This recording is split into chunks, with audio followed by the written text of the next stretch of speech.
Hi, my name is Jeremy. For the past 2 years, I have been studying Legionella pneumophila in the Cambridge lab. Legionella is a gram-negative ubiquitous bacteria found in freshwater systems all around our world.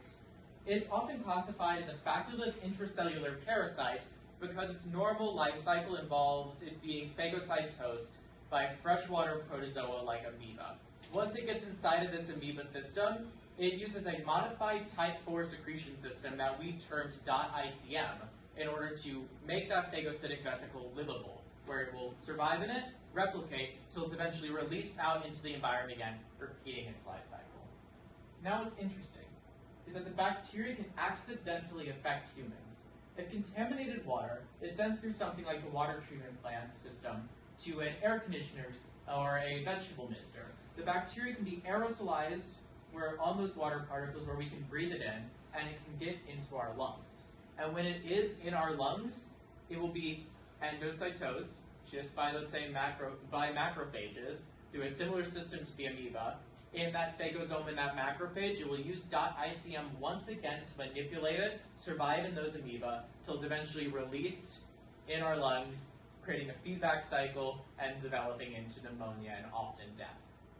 Now, one of the things that is interesting about this is that the bacteria, solely based on if it interacts with an amoeba, can have vastly different infectiousness.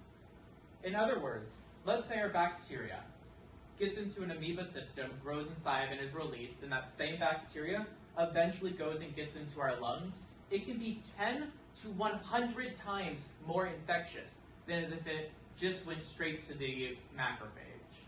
So, to study this implication of intracellular survival as well as the .ICM system as a whole, we performed a genome-wide transposon mutagenesis screening, where we identified multiple points on the genome that when knocked out, the bacteria was not able to grow.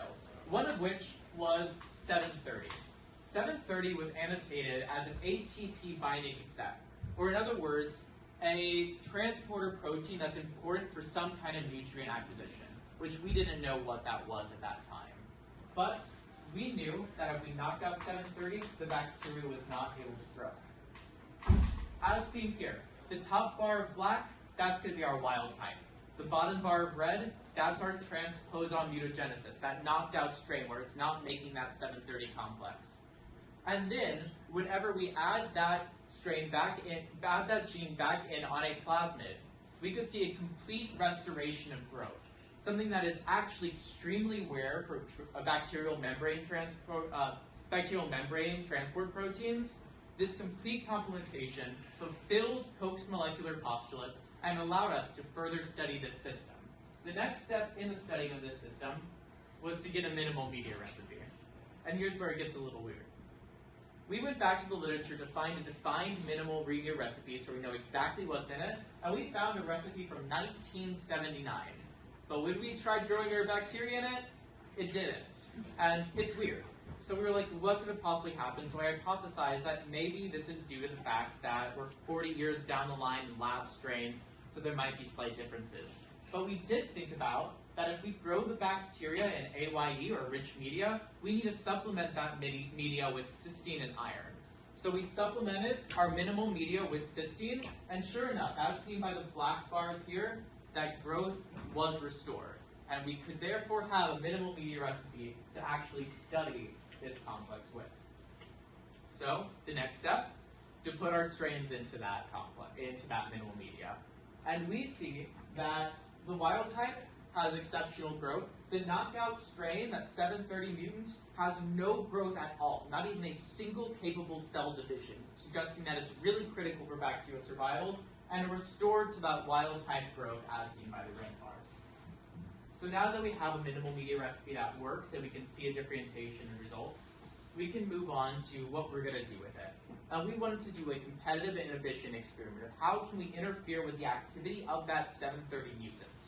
So we need to find the cysteine concentration that allows for that. As we can see, the 4x, 6x, and 8x cysteine concentrations all had a lot of growth. If we wanted to find a differentiation point, though, if we went to 6, 8, and 8x and impaired some of that importer complex, we might not be able to see it. But if we see the deficit between 4x and 2x, if we're inhibiting the amount of cysteine getting into the cell, inhibiting that complex, we would see less growth. So for our following experiment, we progressed with using that 4x recipe for that minimal media. Bring me to my main point. Cysteine and serine are two amino acids. They look extremely similar. As seen here, that sulfur and oxygen switch. They're so sterically similar that we hypothesized that they might actually be able to trick that 730 complex to import serine instead of actually importing the cysteine that it wants. And sure enough, just by increasing serine concentration, as seen by the red line here, we could see a reduction in the bacteria's growth, suggesting that we are actually indeed able to inhibit the bacteria just by increasing serine concentration. The main takeaways from this. The bacteria needs cysteine to grow both in vitro and in vivo. Legionella is critical in that cysteine concentration, and also critical to that Legionella growth is the 730 complex. If we knock out that 730 complex, the bacteria is not able to grow, and based on our data so far, it's suggesting that that 730 complex is critical for cysteine acquisition, and we are able to inhibit that complex just by increasing serine. So all in all, why does this matter? If we were to go to the water treatment plant system level and increase serine or a similar molecule to where it inhibits the bacterial growth at that critical step, then that is less contaminated water, less bugs sent to the air conditioning systems or the like, less bacteria in the air for us to breathe in, making it to where we see a drop in the infectious cases of Legionnaires disease. Overall, so we can just simply virtually eradicate Legionella pneumophila just by putting a safe, harmless amino acid at one step during the water treatment plant process. I'd like to extend a special thanks to everyone who's worked on this project in the past few years, as well as especially to people who have helped me along my way in the past 2 years. I would not have been able to do it without any of them. And a special thank you to all of you for listening.